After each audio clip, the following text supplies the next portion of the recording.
Hello दोस्तों, मैं हूं राघव और आप सभी का स्वागत करता हूं आपके और अपने YouTube channel UGC net Hindi में। जैसा कि हमने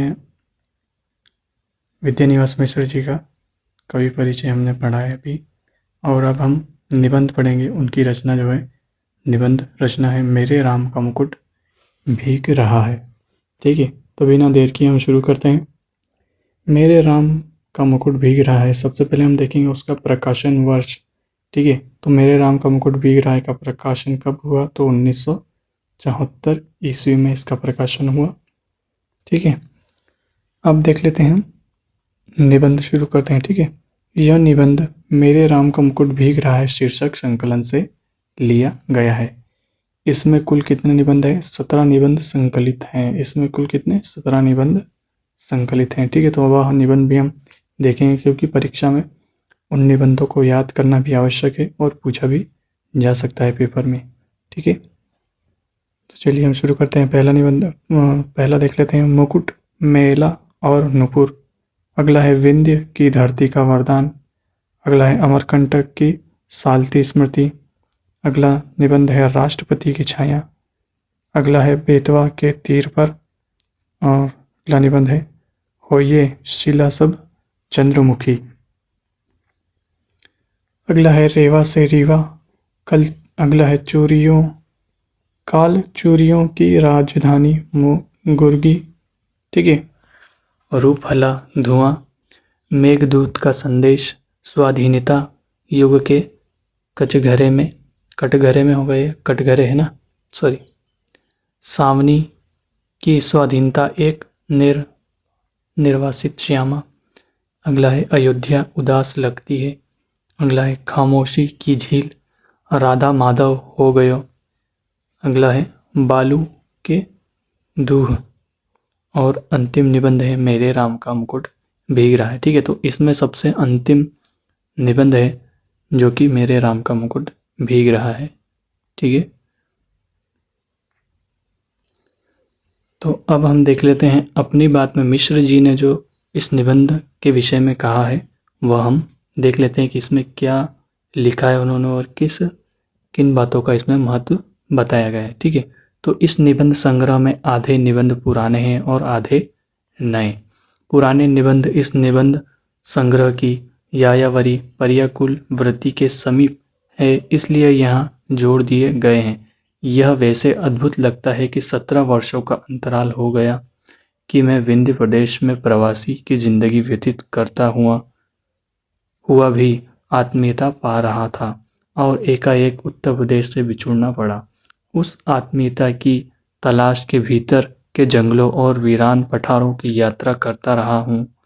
एक तरह से वह प्रवास अपने दर्द के साथ घर में ही आ पहुँचा है। ठीक है, इन निबंधों के बारे में और कोई वक्तव्य देना मैं आवश्यक नहीं समझता। जिन स्थानों और व्यक्तियों ने मुझसे इन निबंधों को लिखवाया है उनके नाम लिए बिना मन से उनके प्रति आभार ज्ञापित करता हूँ। इन निबंधों, ये थोड़ी प्रिंटिंग मिस्टेक है, ठीक है, इन निबंधों के संग्रह की पांडुलिपि तैयार करना मेरे लिए एक समस्या थी। मेरे स्नेही बंधु थी पद्मधर त्रिपाठी ने बार बार उकसा कर बिखरे हुए सूत्र जोड़ने के लिए विवश किया। मेरे स्नेह भावजन जैनेन्द्र वात्स्यायन ने किसी तरह इस सामग्री को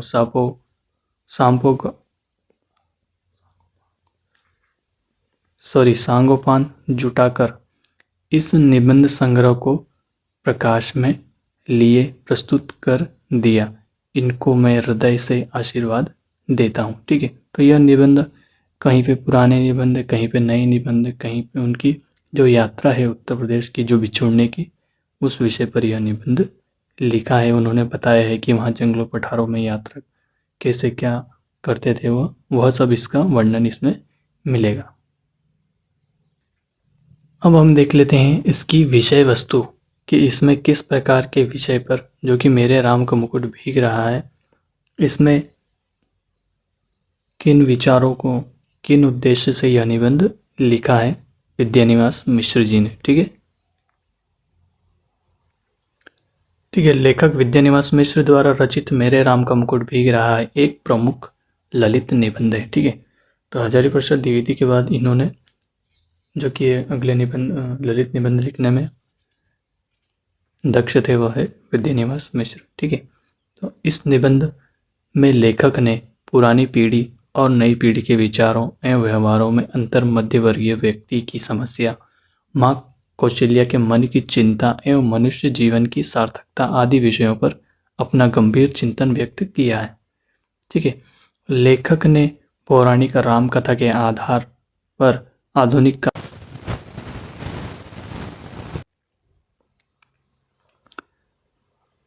काल की परिस्थितियों का चित्रण किया है। मिश्र जी इस निबंध में आधुनिक चिंताओं के बरकस भारतीय लोक संस्कृति की व्याख्या करते हैं। ठीक है, तो इसमें संस्कृति और परंपरा के बारे में बताया गया है। राम कथा इसमें आपको थोड़ी इसमें राम कथा के बारे में भी बताया गया है। ठीक है, ठीक है, तो अब हम मेरे राम का मुकुट भीग रहा है तथ्य से महत्वपूर्ण तथ्य हम देखेंगे, पंक्तियां देखेंगे जो परीक्षा में पूछी जा सकती है। ठीक है, शुरू करते हैं हम पहली पंक्ति से। महीने से मन बेहद उदास है, उदासी की कोई खास वजह नहीं, कुछ तबीयत ढीली, कुछ आसपास के तनाव और कुछ उनसे टूटने का डर, खुले आकाश के नीचे भी खुलकर सांस लेने की जगह की कमी, जिस काम में लगकर मुक्ति पाना चाहता हूँ उस काम में हजार बाधाएं, कुछ कुल ले देकर उदासी के लिए इतनी बड़ी चीज नहीं बनती। ठीक है, तो पहली पंक्ति ये महत्वपूर्ण हो सकती है। ठीक है, अगली पंक्ति हम देख लेते हैं। अभी 2-3 रात पहले मेरे एक साथी संगीत कार्यक्रम सुनने के लिए 9 बजे रात गए। साथ में जाने के लिए मेरे एक चिरंजीवी ने और मेरी एक मेहमान महानगरीय वातावरण में पली कन्या ने अनुमति मांगी। ठीक है, तो यह पंक्ति भी पूछी जा सकती है। ठीक है, अगली पंक्ति हम देख लेंगे। बचपन में दादी नानी जाते पर वह गीत गाती, मेरे घर से बाहर जाने पर, विदेश में रहने पर वे यही गीत विहल होकर गाती, मतलब खुश होकर गाती। ठीक है, मेरे लाल को कैसा वनवास मिला था जब मुझे दादी नानी की इस आकुलता पर हंसी भी आती, गीत का स्वर बड़ा मीठा लगता। हाँ, तब उसका दर्द नहीं छूता, पर इस प्रतीक्षा में एकाएक उसका दर्द उस ढलती रात में उभर आया और सोचने लगा, आने वाली पीढ़ी पिछली पीढ़ी की ममता की पीड़ा नहीं समझ पाती और पिछली पीढ़ी अपनी संतान के संभावित संकट की कल्पना मात्र से उद्विग्न हो उठती है, मतलब दुखी हो उठती है, कुछ सोचकर ही दुखी हो उठती है। ठीक है, अगली पंक्ति हम देख लेते हैं। पराई लड़की, और लड़की तो हर एक पराई होती है, धोबी की मोटरी की तरह घाट पर खुले आकाश में कितने दिन फहराएगी, अंत में उसे गृहिणी बनने जाना ही है, घर आई कहीं कुछ हो न जाए। ठीक है, अगली पंक्ति हम देख लेते हैं। यह केवल मैं आपको महत्वपूर्ण पंक्ति बता रहा हूँ, फिर हम एक निबंध सार भी पढ़ेंगे। ठीक है, ऐश्वर्य और निर्वासन दोनों साथ साथ चलते हैं, जिसे ऐश्वर्य सौंपा जाने को है उसको निर्वासन पहले से बधा है। अगली पंक्ति देख लेते हैं, महत्वपूर्ण हो सकती है। जिन लोगों के बीच रहता हूँ वे सभी मंगल नाना के नाती हैं, वे मुंद मंगल में भी रहना चाहते हैं। मेरे जैसे आदमी को वे निराशावादी समझकर बिरादरी से बाहर ही रखते हैं। डर लगता रहता है कि कहीं उड़कर उन्हें भी दुख न लग जाए, पर मैं अशेष मंगलाकांक्षाओं के पीछे से झांकती हुई दुर्निवार शंकाकुल आंखों में झांकता हूँ तो मंगल का सारा उत्साह फीका पड़ जाता है और बंधनवार न दिखकर बटोरी हुई रस्सी की शक्ल में कुंडली मारे नागिन दिखती है। मंगल घट ओढ़ाई हुई अधफूटी गगरी दिखता है। उत्सव की रोशनी का तामझाम धुओं की गांठों का अंबार दिखता है और मंगल वाद्य डेरा उखाड़ने वाले अंतिम कारबरदार की वो सांस में बजकर एक बारगी बंद हो जाता है, एक बार में बंद हो जाता है। ये सॉरी प्रिंटिंग मिस्टेक है, देख लीजिएगा आप, ठीक है। अगली पंक्ति हम देख लेते हैं, महत्वपूर्ण पंक्ति।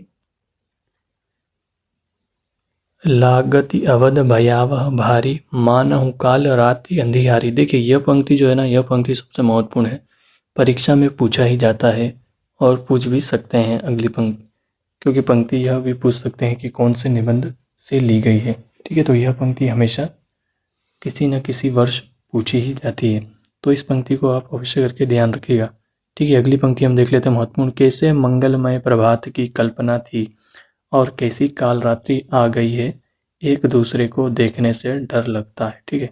तो यह इस पंक्ति का अर्थ है। आगे हम देख लेते हैं महत्वपूर्ण पंक्ति।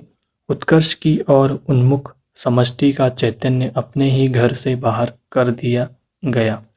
उत्कृष्ट की, मनुष्य की ऊर्ध्वोन्मुख चेतना की यह कीमत सनातन काल से अदा की जाती रही है, इसलिए जब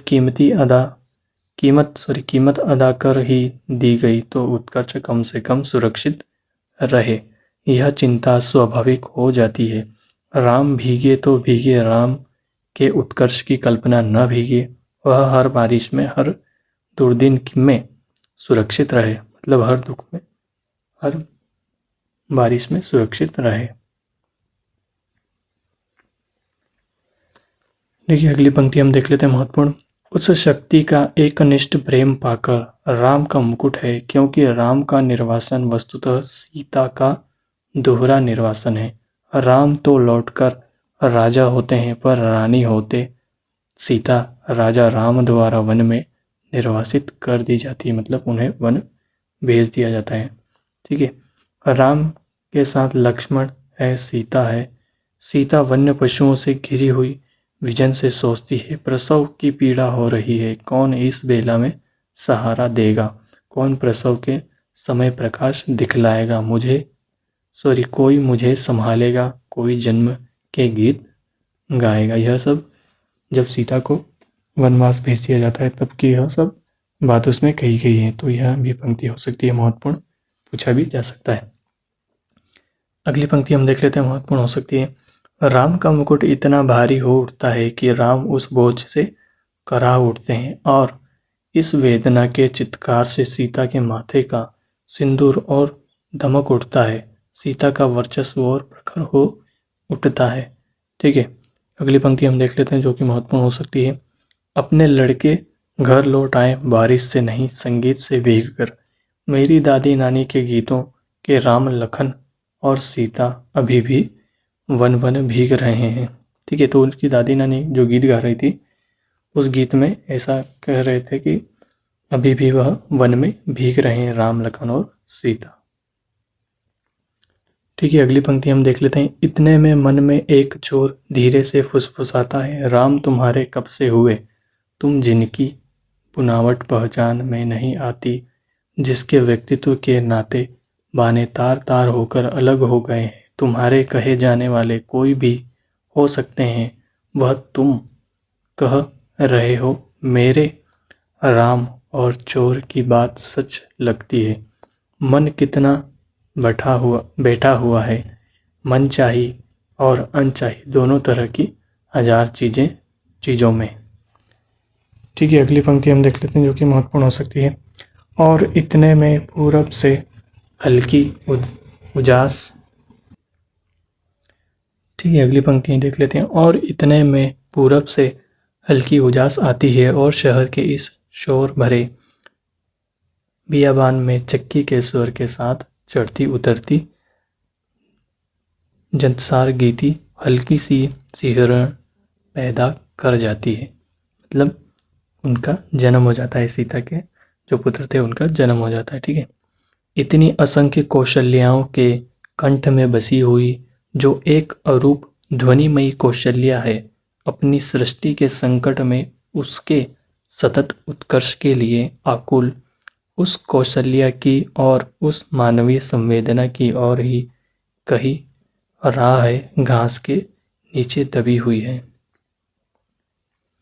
ठीक है, अगली पंक्ति हम देख लेते हैं जो कि महत्वपूर्ण हो सकती है और होगी भी, क्योंकि यह क्या है कि आप लोग निबंध की पहली पंक्ति और अंतिम पंक्ति अवश्य करके याद कीजिएगा और नोट डाउन भी कर लीजिएगा जो मैं आपको बता रहा हूँ। ठीक है, उस राह पर तुलसी और उनके मानस के नाम पर बड़े बड़े तमाशे होंगे, फुलझड़ियाँ दगेगी और सपाटे होंगे, पर वह राह ठगी ही रह जाएगी, केवल चक्की का स्वर, श्रम का स्वर, ढलती रात में, भीगती रात में, अनसोए वात्सल्य का स्वर तलाशता रहेगा।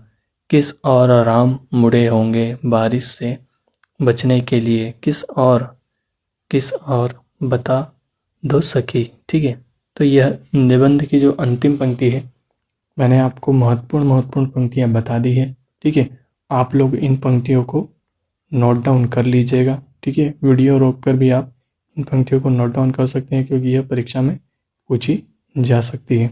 ठीक है, अगर आपको यह वीडियो अच्छा लगा हो तो लाइक कीजिएगा और हमारे चैनल को सब्सक्राइब कीजिएगा। इसी तरह की वीडियो हम आपके लिए लाते रहेंगे। धन्यवाद, नमस्कार।